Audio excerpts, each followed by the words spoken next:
Assalamu alaikum student, hope you are fine and welcome in English class for level 1 and it's third lecture, and you know that our topic name is grandma. So firstly I'll give the short review on the previous lecture. In previous lecture we have to discuss this story, so today we are going to discuss the question and the answer of this story. So let's start. Question number 1. Where is grandma and what is she doing? Where is grandma and what is she doing? Grandma कहाँ है and what is she doing, और वो क्या कर रही हैं? And its answer is she is at home in her rocking chair, rocking to and fro. कहते वो अपने घर पर हैं, जैसा कि आपने रीडिंग में पढ़ा था, एंड रॉकिंग चेयर पर एंड रॉक कर रही हैं टू एंड फ्रो, आगे और पीछे. She is thinking about having a nap. Nap basically होता है सोना, देर से सोना या नींद को हम कह सकते हैं, ठीक है. वो सोच रही थी सोने के बारे में. Next question is what noise is the rocking chair making. जो रॉकिंग चेयर थी वो किस किस्म का शोर पैदा कर रही थी? Crack squawk, crack squawk. Next question is what noise to other things make. किस किस्म का शोर दूसरी चीज़ें पैदा करती हैं? So its answer is people can suggest what they like.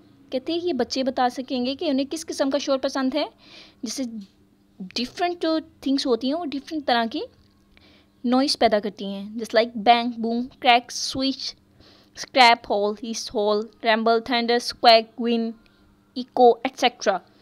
Suggest various animal or action and get the pupil to suggest the noises that are produced. इसके अलावा बच्चों को आप जानवरों और डिफरेंट एक्शंस के बारे में बताएं और पूछें वो किस किस्म का शोर पैदा करते हैं. That is clear. Next question is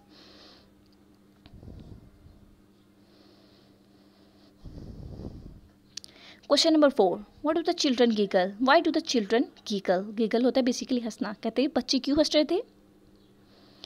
And its answer is they are being cheeky and having decided to worry here with silly questions. Okay, वो क्यों हंस रहे थे? क्योंकि वो चिकी बेसिकली तो वो चिकी मूड में थे, शोखियाना मूड में, शोखी मूड में. एंड इन्होंने डिसाइड किया कि वो उन्हें परेशान करेंगे, मतलब अपनी दादी माँ को विद सिली क्वेश्चंस के साथ. दे फाइंड हर, इन्होंने दादी माँ को ढूंढा. And the sound of the rocking chair very amusing. और रॉकिंग चेयर के साउंड को जो कि बहुत अम्यूजिंग, मज़ेदार था. Next question is what do the children ask grandma. बच्चों ने ग्रैंडमा से क्या पूछा? And its answer is they start by asking her for a sensible suggestion of what they might do to stop being bored. They end by asking whether she can dance, fly, jump over the moon और ride a bicycle. कहते हैं उन्होंने बहुत sensible suggestion से start किया, ठीक है. कहते हैं इसके अलावा उन्होंने क्वेश्चंस पूछे कि क्या वो डांस कर सकती हैं, उड़ सकती हैं, जंप कर सकती हैं, मून पे जा सकती हैं, इसके अलावा वो साइकिल की सवारी कर सकती हैं. क्लियर है. Next question is what does grandma tell them. Grandma ने उन्हें क्या कहा? शी टेल देम, ग्रैंडमा ने कहा they can do lots of thing, they can do anything. ठीक है. कहते हैं क्या कहा? शी टेल्स देम, उन्होंने कहा they can do lots of thing, वो बहुत सारी चीज़ें कर सकते हैं. दे कैन डू, वो कर सकते हैं एनीथिंग, कुछ भी. राइट लिख सकते हैं, रीड पढ़ सकते हैं, प्ले खेल सकते हैं, सिंग गा सकते हैं, डांस कर सकते हैं. Next question is why do the children run away. बच्चे क्यों भाग गए? Grandma tell them to go outside, क्योंकि ग्रैंडमा ने कहा था कि इन्हें बाहर जाना है. ग्रैंडमा ने इन्हें क्या कहा था? टू गो, जाओ आउटसाइड, बाहर को. ओके, होप सो स्टूडेंट आपको क्वेश्चन आंसर की समझ आई होगी. बेसिकली आंसर क्वेश्चंस को अटैम्प्ट करना टू इजी जब आप रीडिंग के पोर्शन को रिमेंबर कर लेते हो. आपके वो जो जहन में अगर याद रहता है तो इन क्वेश्चंस के आंसर करना that is very easy. In next we can see the dictation words.